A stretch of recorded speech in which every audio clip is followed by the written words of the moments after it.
One of the most common pieces of Pokemon collecting advice you'll hear is to pick a collecting goal.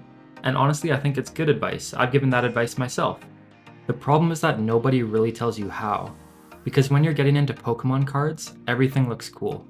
Vintage cards look amazing, illustration rares look amazing, your favorite Pokemon probably has hundreds of cards you'd love to own, and before long, you start feeling like you want to collect all of it. The problem is that most of us can't. Pokemon collecting has gotten expensive. Whether you're buying singles, opening packs, chasing vintage cards, or trying to complete sets, it doesn't take long before you realize you have to make some choices. I know, because that's exactly where I found myself. At one point I had so many different collecting ideas that I couldn't decide what I actually wanted my collection to be. And looking back, I think that's one of the biggest reasons new collectors get stuck. Not because they don't know what they like, but because they like too many things. So in this video, I want to walk you through the exact process I would use to choose a collecting goal if I was starting over today. And more importantly, I'm going to share one question that completely changed how I think about collecting Pokemon cards. I just wish I had asked it a lot sooner. People start collecting for a lot of different reasons. Sometimes it's nostalgia. You remember opening packs as a kid and want that feeling back. Sometimes it's the art. Or you see a card that looks too good not to own. Sometimes it's the chase. You're hunting specific cards, specific sets, and specific eras. And sometimes, you don't even really know why you're collecting yet, you just know it feels right. But here's the thing most people don't realize early on. Not all collecting paths lead to the same experience. Some people end up with binders full of cards they don't really care about. Others end up hyper-focused on one Pokemon or one era and lose sight of everything else. And some collectors slowly burn out because the way they're collecting doesn't actually match what they enjoy. That's where that question comes in. Because once you've started thinking about it, it changes how you look at every single card you buy, every set you open, and every decision you make as a collector. The question is this: are you collecting Pokemon cards? Or are you actually building a collection you'll still care about years from now? Because those two things are not the same. One is about chasing whatever is trending right now, the newest set, the hyped card, the next must-have pull everyone is talking about online.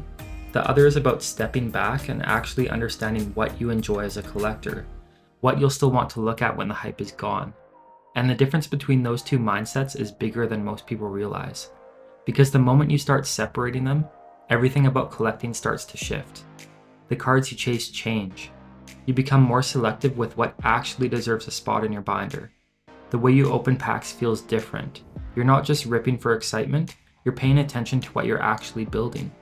Even the way you look at your collection starts to change. From what did I pull to why do I even want this in here?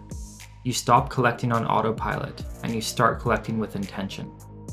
Now, most collectors think they already know the answer to that question. They'll say things like, I just collect my favorite Pokemon, or I only go for cards I think look cool.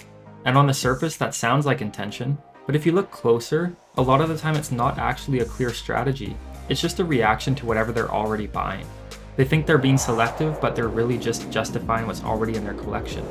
So they keep buying in the same patterns. They keep chasing the same kinds of cards. And they don't really step back and ask whether any of it actually connects to a bigger picture. And this is where collecting with intention completely changes things. Because suddenly, even the most common of cards can actually mean something. A card like a simple Pidgey, something most people would overlook or set aside without a second thought, can actually become exciting if it fits your goal. If you're building a binder full of bird Pokemon, that Pidgey isn't just a filler card anymore. It's part of a theme you're actively completing. It has a place. It has a purpose. And that's the shift most people miss. That's the mistake most people make when they first hear that question. They answer it with what sounds right instead of what's actually true for how they collect and how they feel. And once you notice that gap, you can't really unsee it. So how do you actually use that question in a real collection? You don't need to overcomplicate it. It starts with slowing down just enough to be honest with yourself about what you actually enjoy collecting. Instead of asking, what should I be buying right now? You start asking, what kind of collection do I want to build over time? What kind of collection will I be proud of? That one shift changes your decisions immediately. For example, let's say you realize you really enjoy artwork-focused cards. Suddenly, you're not just grabbing random packs hoping for hits.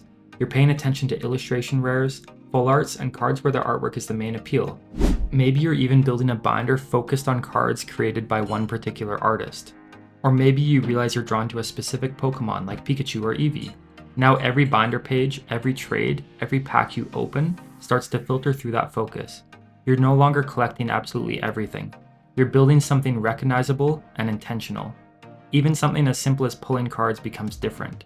Instead of thinking, is this valuable? You start thinking, does this belong in what I'm building? And over time, that creates a collection that actually feels cohesive. Something you can open up months or years later and immediately understand what you were trying to do. Not just a pile of cards, but a collection with direction. Now here's the really interesting part. Even when people understand this idea, most of them still drift back into old habits. You might start off with a clear intention, a focus, a direction for your collection. But then a new set drops, a card starts trending online, you see someone pull something insane in a pack opening video. Suddenly, that intention gets a little blurry again. That's completely normal, because Pokemon collecting is designed to pull your attention in every direction at once. There's always something new, or something rare, something that feels like you shouldn't miss it. And if you're not careful, you end up right back where you started, buying cards that don't really connect to anything, just because they felt exciting in the moment. But this is where that question becomes useful again. Not as a one-time idea, but as something you come back to time and time again. When you're about to buy something, you pause and ask, does this actually fit what I'm building, or am I just reacting to the moment? When you open packs and don't hit anything big, you ask, am I still enjoying the process even without the chase card? Even when you're scrolling listings or binder pages, that question quietly sits in the background. And over time, that changes how you feel about your collection, not just what's in it. Because you stop measuring it by what you've pulled recently and start measuring it by how much of it actually represents you as a collector. And that's really what brings us back to the original question. Are you collecting Pokemon cards? Or are you actually building a collection you'll still care about years from now? Because once you start seeing collecting through that lens, it doesn't just change what you buy, it changes how you experience the hobby itself. You start appreciating cards you would have ignored before. You become more patient with your collection instead of constantly trying to complete it overnight. And you stop feeling like you're always slightly behind, chasing whatever is next. Not because you stop caring about new cards, but because you finally understand what actually matters to you as a collector. And that's the part most people never slow down long enough to figure out. So if you take anything from this, it's not to suddenly change your entire collection overnight. It's just to ask the question next time you open a pack or buy a card, or even look through your binder.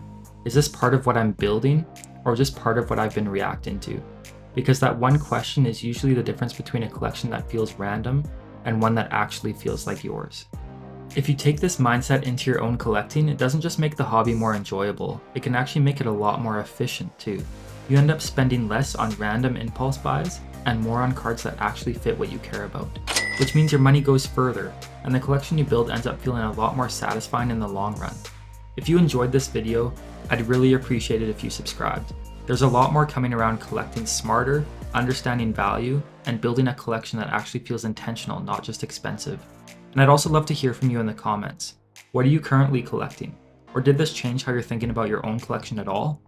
Also, just a quick thank you as well. We recently hit 250 subscribers, and I really appreciate everyone who's been watching and supporting the channel so far.